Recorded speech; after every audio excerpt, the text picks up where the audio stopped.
Morning, morning, morning. Good morning. Good morning to you. I want to welcome two gentlemen joining us this morning to bring some evidence-based information our way, and they're with the National Council on Substance Abuse. Troy Wickham is Deputy Manager at the NCSA. Good morning, great to have you here. Good morning, Tisha. Nice to be here. And also with us is Dr. Johnathan Yearwood, who's Research and Information Officer with the NCSA. Good morning to you. Good morning. All right, and he's deep in his notes because he has lots and lots to share as we get through a lot of the work that you guys have been doing. So again, great to have you with us. And I definitely have been seeing, you know, all the information you're putting out that you've been sharing through a most novel presentation with your entire staff. Now, I don't know if you've seen it, but we want to set the scene for what we are going to be talking about by starting with a look at some of those results that the NCSA has been sharing.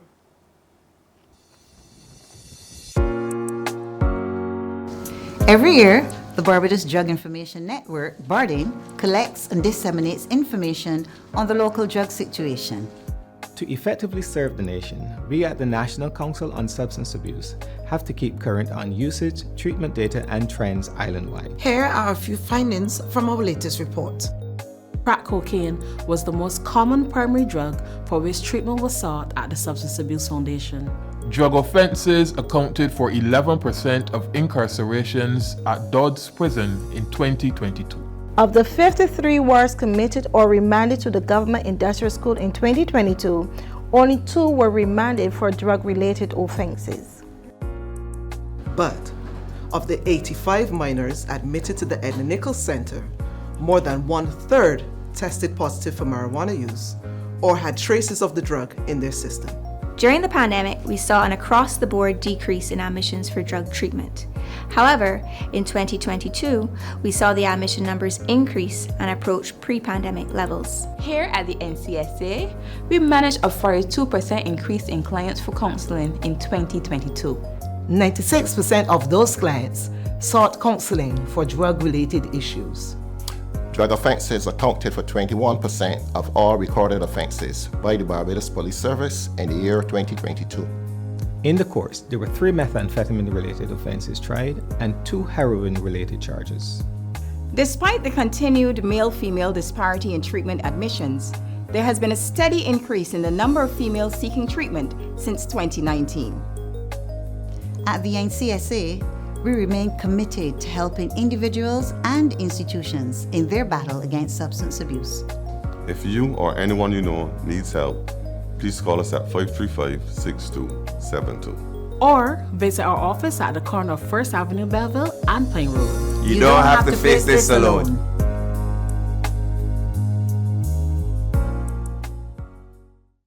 Of course, it's World Drug Day today, and the theme is "The Evidence is Clear, Invest in Prevention," and this is what that campaign is all about. So I'll start with you, Mr. Deputy General Manager. Talk to me about how you worked on collating this data.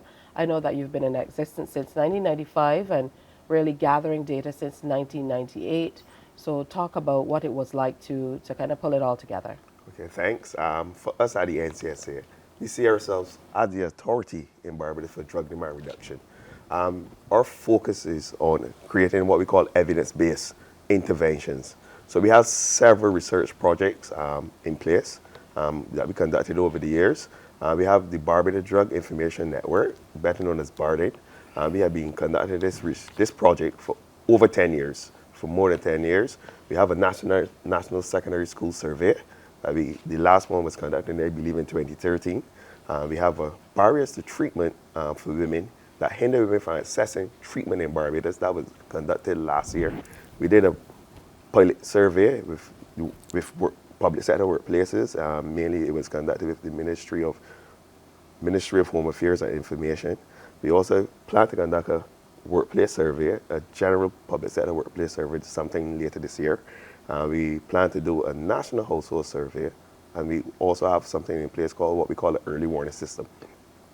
These findings are used to actually create and develop interventions, drug prevention interventions, and that is the gold standard in the drug demand reduction sector. Absolutely. I would imagine it will dictate the types of programs that you move into and how you're able to get into communities and help the most vulnerable people. For you, Dr. Yearwood, talk to me about the findings, some of the most stark things that have come out of the research. We're hearing some pretty interesting things from what we heard just now in that video. Right, okay.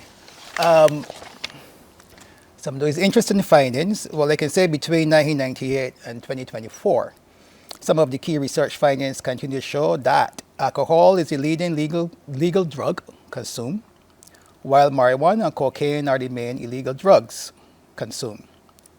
We regard these drugs as traditional, as they are the main drugs captured by our reports. However, within the last 7 years, we have seen the emergence of new dangerous substances such as methamphetamine, ecstasy, and synthetic cannabinoids. Now you can go on and explain further, if you have time, about the characteristics of these substances and what makes them so dangerous. Please do. Let's get into it a little bit because hearing so much about alcohol, of course, you mentioned the most popular legal drug still out there. And a lot of the times I don't think people necessarily consider alcohol as a drug, but we've seen the effects across our society. So these new drugs, let's talk about the impact they're having. Methamphetamines, usually we hear about these things on television, as I would say in other places. So it's interesting to hear that they're indeed, here in Barbados. Right. Methamphetamine was captured in some of our, Troy spoke to our early warning system. The early warning system was set up to capture information in quick time. In that, the traditional method of collecting data is through a survey. Going through a survey, you collect data, you analyze data. It takes about 5-6 months in order for those findings to be released. However, if you have a system in place where you can get information being sent to the organization through its many channels, that can allow us to say, well, look, we have a problem with a particular drug. And we utilize the services of the Forensic Science Center to test these drugs. So instead of, you have someone saying, well, this drug is dangerous, no, we have the scientific chemical breakdown of these substances. Actually, we will publish 2 drug alerts pertaining to methamphetamine. And speaking about methamphetamine in particular, methamphetamine is a crystal powder. It is a highly addictive stimulant. It can lead to hallucinations, paranoia. It can be fatal. It can lead to aggressive behavior. The danger with methamphetamine is that it is mixed sometimes with other substances. We hear about ecstasy, which is a popular dance, party drug for young people, and the ecstasy pills. Ecstasy pills by itself can lead to dehydration, and it can lead to an increase in heartbeat. However, when mixed with methamphetamine, when people are selling these substances, you just don't know what it is the young people are taking. Okay, so Troy, talk to me a little bit about that process. I like the immediate call and response of being able to kind of draw on the forensics department and find out what's happening. And I can remember a few of those alerts coming out that we placed on air for radio and so on. So talk to me about how it works with you. Is it that, you get alerts that there are certain new drugs on the market, or you're looking for behaviors? How does it work from your perspective? Okay, fine. The early warning system is a mechanism, as Johnathan said, designed basically to disseminate information quickly and rapidly. This is done with the help of our stakeholder agencies. These agencies consist of organization in what we call the drug demand reduction sector. That is persons mainly in the treatment, the psychiatric hospital, the Substance Abuse Foundation, etc. And also law enforcement, mainly the Barbados Police Service, the Government Forensic Center, Customs Exercise. And those organizations actually, if they have a suspicious substance, get information. They submit this information to the NCSA. in the instance where Johnathan spoke of what we call synthetic cannabinoids, there was a video going around on the social media platforms where we saw young men smoking what appeared to be marijuana, and they were behaving strangely. Some were actually urinating on themselves, etc. And the concerned members of the public came to the NCSA. They actually submitted a sample of vegetable matter. We took that vegetable matter to the Government Forensic Center to be tested, and at the end, the results showed it was synthetic cannabinoids, 2 synthetic cannabinoids. That actually one was responsible for 11 deaths in Europe. The other was responsible for 4 deaths in USA. And both of these synthetic cannabinoids was sprayed on the vegetable matter and made it very dangerous. So that's why, hence the reason for the behavior. And we are pleased, we encourage members of the public, if they see any suspicious substances, don't hesitate. Contact the Barbados Police Service or contact the NCSA with the information. All right. I know any information about drug abuse is alarming, but if I were to ask you what are some of the most alarming findings in maybe a top 3 ranking, what would be your response based on your evidence here, your research? Well, we can't really move away from the traditional substances, and they continue to play havoc, particularly in the treatment for substance abuse. And in particular, marijuana is still one of those substances which we pay very much attention to. Alcohol as well still continues to be a problem. And in regards to dealing with it, we know there's abundance of research that suggests that the younger a person starts drug use, the more likely that person will continue drug use in adulthood. Based on that, our efforts focus on prevention and helping young people to avoid drugs, the use of drugs, and if they have challenges with these substances, where they can get help. This also applies to the adult population as well. But some of the interesting findings from our young people targeted surveys, primary school age 9 to 11, is that in 2020, 1.2% of the primary school students use between 9 and 11 years. 1.2% of primary school students use marijuana, and fewer than half of them tried and tasted alcohol at some point in their lives. Now, that particular study highlighted the absence of alcohol abuse among alcohol abuse cases resulting from intoxication and being drunk. Now, in order to get such a low response in regarding alcohol use and regarding marijuana use among the primary school children, it suggests this broad collaborative approach, not only with the NCSA, but also with government and non-government institutions operating in the community to help educate young people against the dangers of using substances. So what numbers are we talking about when we're kind of extrapolating the 1%? How many students are we talking about that were in this pool of students that you're drawing? We are talking about representative samples, and which hovers around 1,500 students, and but that's a primary. Now, within the secondary school population, it hovers around possibly around 2,000 students, but the results are the sample population or the results. You said it hovers around 2,000. So sample population. Okay. Right. But the results among the secondary population, school students, quite different. It increases drastically? Yes. How much is quite different. No, you will find that in regards to marijuana, 1.2% primary school students who would have tried marijuana at least once. By the time they hit secondary school, it jumps to 22%. So almost 20 times, over 20 times the number in the primary school setting. And in regards to alcohol use, it's quite similar. 7 out of 10 secondary school students would have used alcohol, experimented with alcohol, and more alarmingly, 12% of them would have reported being drunk at some point in time.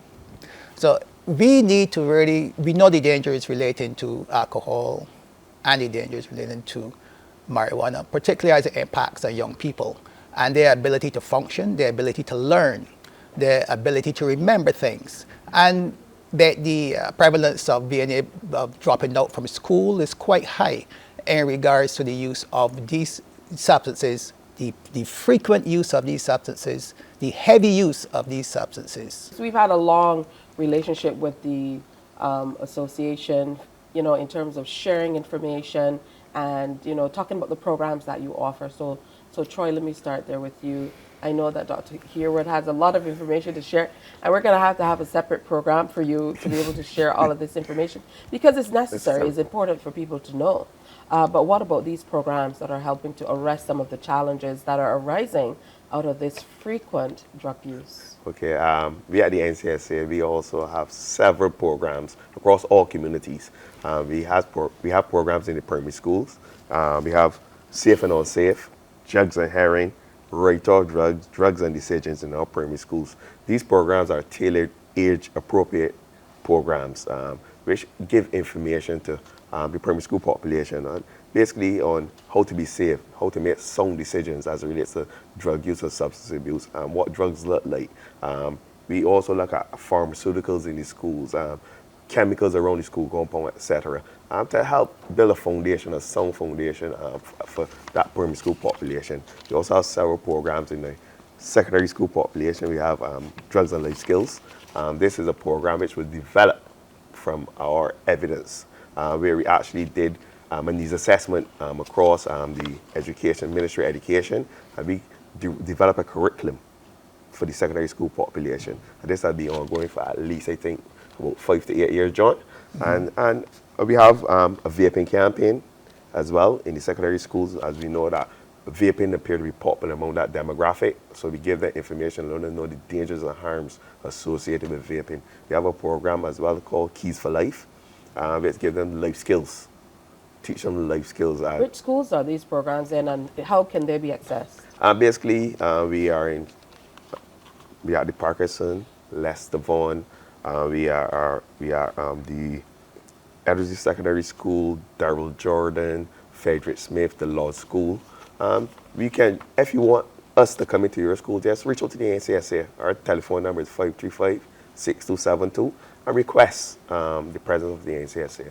And we will come, we will tailor a program specific for your school's needs. All right, and final word for you, Dr. Yearwood. I know you had that pressing thing to tell us right before we had to go off to break. Yes, it is just to clarify problematic use. You're not just talking about the occasional use of a substance, like occasional drink of alcohol at Christmas time, or the smoking of a spliff. What we are really talking about is the earliness of use, the frequency of use, and the dosage. So prolonged, consistent usage. Yes, and that key term, earliness of use. This is why it's so important to get involved in the lives of young people in order to prevent them from moving on to more problematic behavior. All right, we definitely have to continue this conversation, bring some more of the evidence, and maybe we can look at a result every time you appear and dissect it in terms of how you are working to arrest it with your programs and what needs to be done to be able to support the work that you're doing. But I'd like to commend you on the fantastic work that you continue to do at the NCSA, and we're seeing the fruits of the work that you're doing as well. So congrats to the entire team. I do indeed like the video that you've presented that shows the evidence, and that keeps in line with the theme for World Drug Day this year, which is the evidence is clear, invest in prevention. So when you come with evidence-based data, nobody can argue because it's clear, it's there. So make sure you pay a little more attention to the young ones. I know it's absolutely true. The little ones at school are definitely smoking up the weed. That's what they call it. and going out a lot more than we were able to when we were little. Exactly. So there are lots of teen fetes and teen this and that, and there's alcohol there. As parents, we have to be cognizant of these things and work on how we can get past them. Again, thank you for your time, gentlemen. Thank you so much for having us. Morning, morning, morning.